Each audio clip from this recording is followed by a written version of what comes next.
Hello, everybody. Catch E1383 with journal number 4 for the Final Fantasy VII Rebirth gameplay. So, although Costa del Sol is technically part of the Corel region, it warranted its own little bitty rant there. Anyways, when you go to the Corel region, it's pretty much the same as the grasslands in some regards, in that all you do is you fill out the research thing by killing special variants of enemies, going up to the life fountains, and you still hit the triangle button. Exact same thing, hasn't changed from the very first time I showed it back in my first impressions video, which I should just relabel to journal part 1, whatever. Now, it's a green sort of tropical area, which is nice to see, but it turns into a very stark, lifeless area later in the game for a reason. But there's one little thing I wanted to cover. Most of the enemies are pretty basic, but there's this one enemy they introduced in this region that I found kind of infuriating, just a little bit. That particular enemy being the Crown Lance that you see here, this jellyfish thing that will dodge every hit except for during a window in which it casts thunder. And they have a variant where it casts Thundaga. Now, I kind of have to question why they made a flying enemy that can perfectly dodge all of your attacks except for a short little window. And in order to more or less take it down in a quick fashion so it doesn't kill you, you need to fill out the ATB bar, but you can't fill out the ATB bar because you can't hit it unless you have that little short window. It just seems like a kind of a piss poor game design, in my opinion. And we'll see how far I get, because then I'll cover the Cactuar later, but that's just this particular part of the Corel region. So, anyways, you end up going this sort of mountain valley passage, and there's literally just not a lot that goes on. It turns pretty brown grayish until you get to the spot where you see the two Turks dropping off some of the robed men that they've been chasing this whole entire time.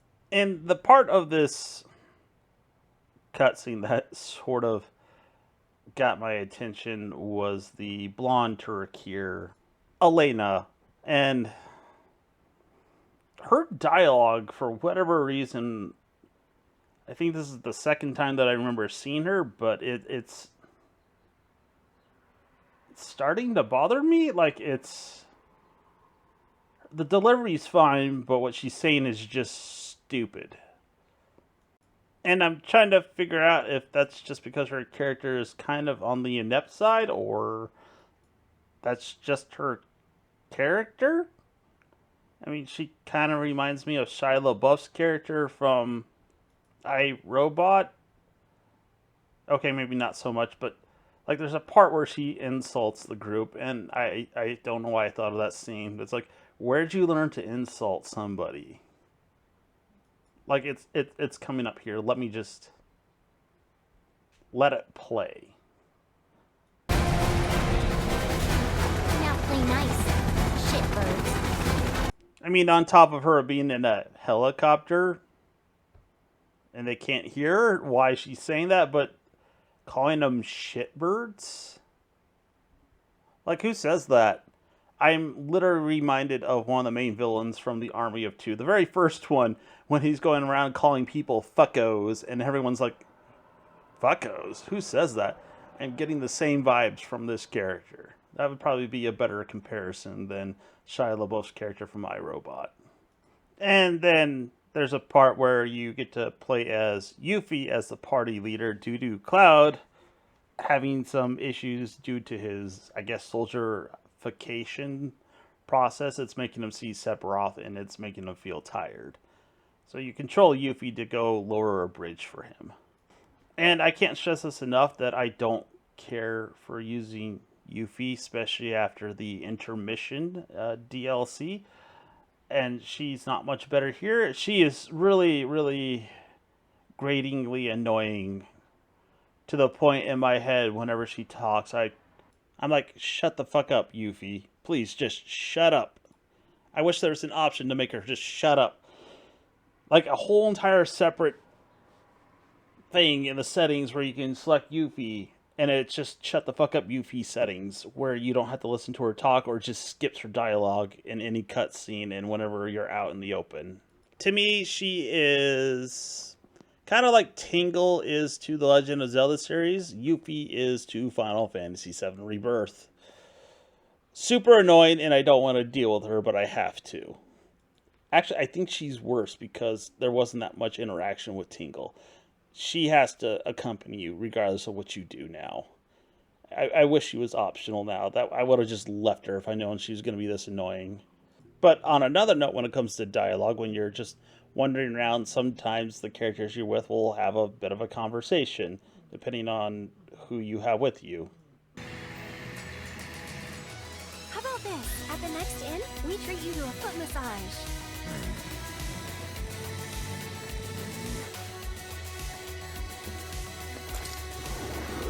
I mean, that little bit I let play there, it was between Cloud, Red 13, and Aerith talking about touching his paws.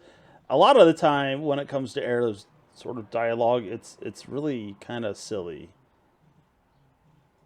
And there is one point in the future, which I will talk about, where she joins Yuffie for just a short little bit of time in my regards about how I feel about her. Anyways, eventually you get to come to Barrett's hometown, Corel, which is the name of the region. Yeah, and everyone hates him. And it actually doesn't quite make sense either. I mean, they showed a flashback where he wasn't the only one in favor of building the Mako reactor, which later then exploded, and then Shinra troops killed and burned down a great deal of what was left. But they blame him anyways. I mean, that's later after this point. They don't explain that. And I'm not sure entirely why they waited. I mean, I kind of do, but it would have been better instead of just walking through the whole entire town with them insulting and getting angry at him all the time. And the thing that doesn't make any sense to me at all is they still have a cable car running to the gold saucer, which clearly nobody uses because they fly people to and from Costa del Sol using choppers, which I think in terms of an economical sense, it would have been far easier to maintain that cable car and maybe for them to go back to mining coal to provide their own energy since the one they had blew up. Then again, a lot of people died and maybe they just don't have the infrastructure and machinery to do it. I don't know. It also kind of irks me a little bit that I'm kind of wondering how generous of a man the Dio is for the gold saucer and why a major sort of city town nearby isn't being helped out a little bit since there is a place of entry into the gold saucer via said village / town. Then again, they transport everybody by helicopter, so don't look at me. So let's just get to the gold saucer. And this place, I guess, is maybe Disneyland / Universal Studios, kind of ish. And this is where they introduce Kate Sith. I'm not going because I think he's annoying. He slightly is, but that's the way that everyone's been pronouncing his name. And if you see my moniker there, I use Gaelic, which is Ket Shi, which is what Kate Sith is based off of, which is a fey creature that sucks the souls out of the dead. Take that how you want, but in order to keep the cat from doing so, you play games with the cat. Thus why I sort of chose that. And, you know, if a game's not entertaining, I suck its soul out. But I find the representation of this cat that was clearly inspired, if not completely, totally based off of Ketshi, which he actually uses the plural version of it, because there's more than one of him. To be kind of irritating, because he's supposed to be entirely black except for a white spot on his chest. But there's a reason why he's using a Scottish accent, because it's a Scottish folktale slash fey creature. And the crown on his head is because it's also part of it where the Ketshi is the king of the cats. With that little rant out of the way, it gets a little weird. Because Dio shows up. And everyone's dancing. But it's mainly Dio who's I just don't know how to explain this. The constant flexing. I mean, to be fair, they showed Tifa and Aerith in a bikini, so I have no problem with this in any shape or form. I think there's just a little too much of the flexing going on, though. And then they put you in this impromptu sort of arcade fight, which is an actual game in the Gold Saucer. So I can't speak for everybody else, but I was kind of interested how they would handle the mini games. And this is the part where I'm just going to talk about mini games in the game.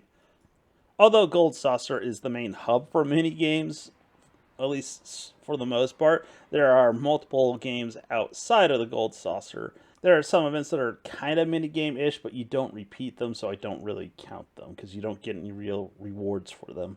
Now, there's a couple games I kind of glossed over for Costa del Sol, but considering everything's in the Corel region, I just waited till now. So during the Costa del Sol, you have a version of Queen's Blood. It's more like a puzzle in which you have to place cards down in order to get a score high enough to beat the opposing side.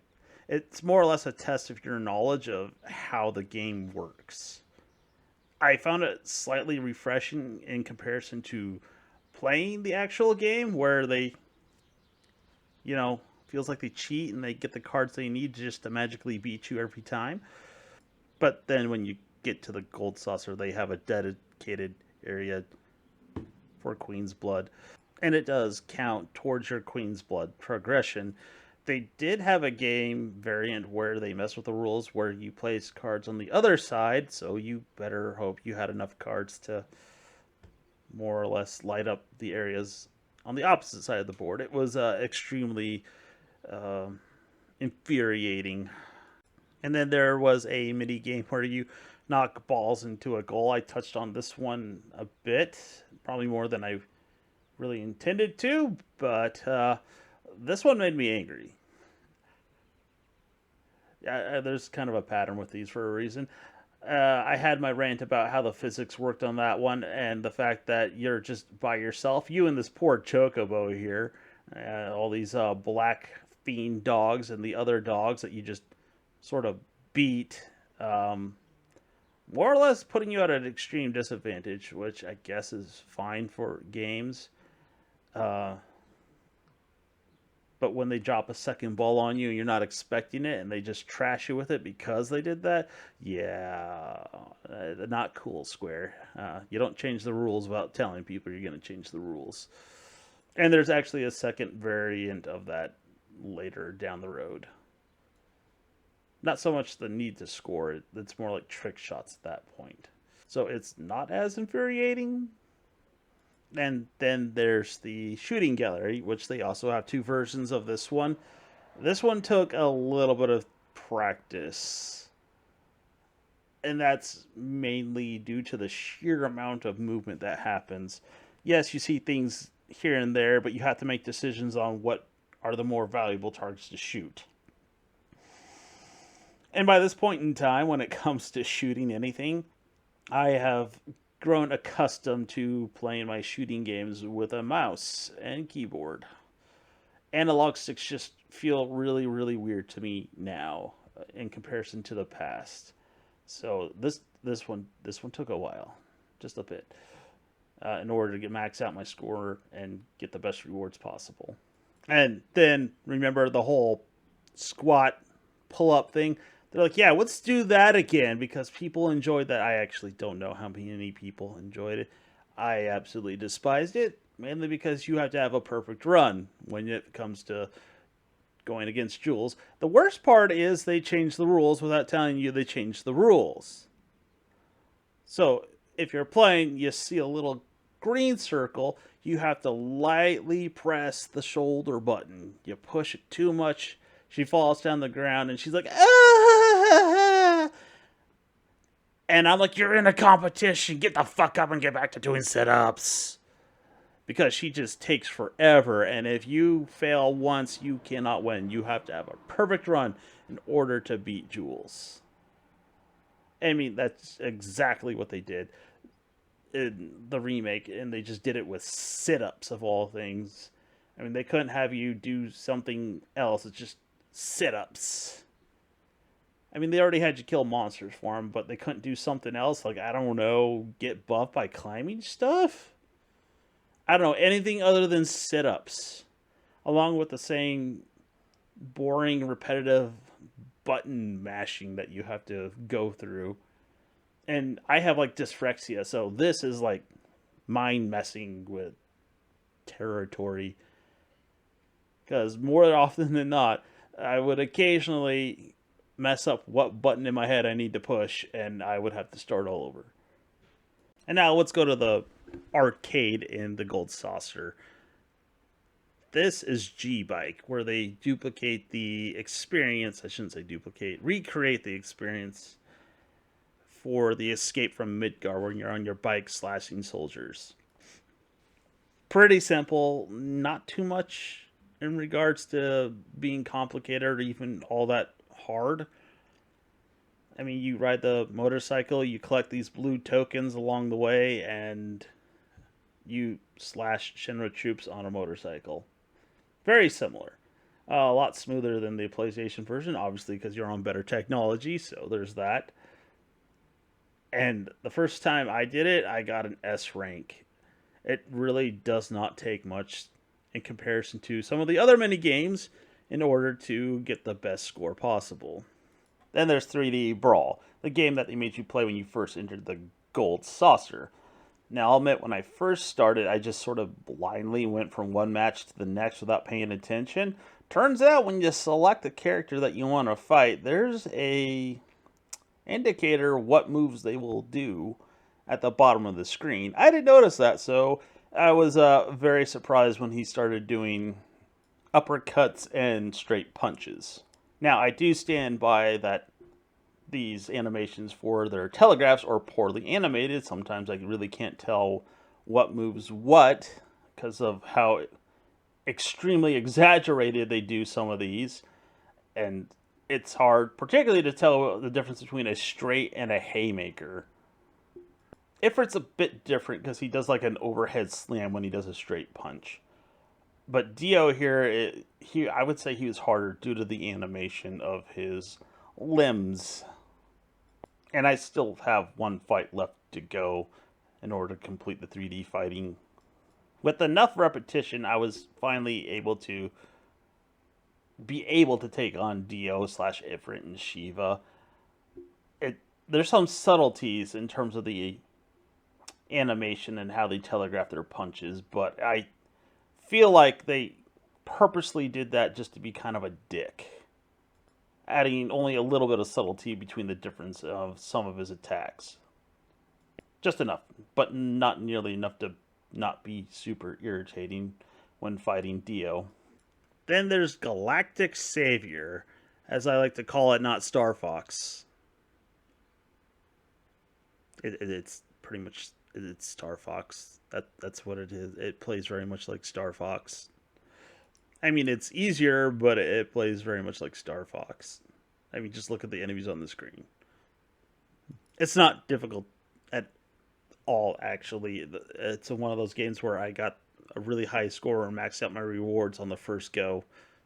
Now, I suspect they did that because there's a little bit of grinding necessary to grab items from the GP store, so they didn't want to make it too hard to max out your rewards, because you'll be playing these quite a bit. If you do some of the battles in the battle arena, because I don't technically count that as a mini game, it's more like an extension of the VR. Yeah, you'll probably get enough points to get everything. You'll just have the ability to come back and buy some really nice items for use in combat later on. And lastly, you eventually do have to unlock it, but I'll cover it now, is Chocobo Racing. Or, as I like to call it, not Mario Kart. Kind of similar to not Star Fox. In that it feels very much like Mario Kart while not being Mario Kart. So, aside of that failure you just saw me do right there, I possibly could have pulled out of first place, but I'd rather not risk it, so I just started over again. It is super easy, and this track right here was probably the only one that gave me some trouble. I just used a plain yellow chocobo with the Shinra armor on because it gave a boost to speed, and I had zero issue with winning 100% of the time, and by a large margin, even on the higher difficulties. Yep, you saw me fail again. It took a couple of tries on this one due to them switching some stuff up. But I eventually got it, and like I said, I won by a large margin. And this was, again, the only track that gave me trouble. Even ones after this, yeah, super easy. I mean, there's zero chocobo breeding in comparison to the PlayStation version where you had to breed chocobos to be able to compete. But then again, that part of the game kind of just played itself. And eventually, if you got like just a mountain chocobo or a black chocobo, you would just dominate the competition no matter what you did. And this one, there is some skill required, but not enough that you just can't dominate. As you watch me fail time and time again. And I keep reiterating that I've done really well. I really have. I'll just skip to some footage where I won, and then I'll show sort of like the menu that comes after that. Right there. Won them all. Easy peasy. I kind of expected more, like actual chocobo breeding, but I guess not. Anyways, if you made it this far, thanks for watching. Have a good one.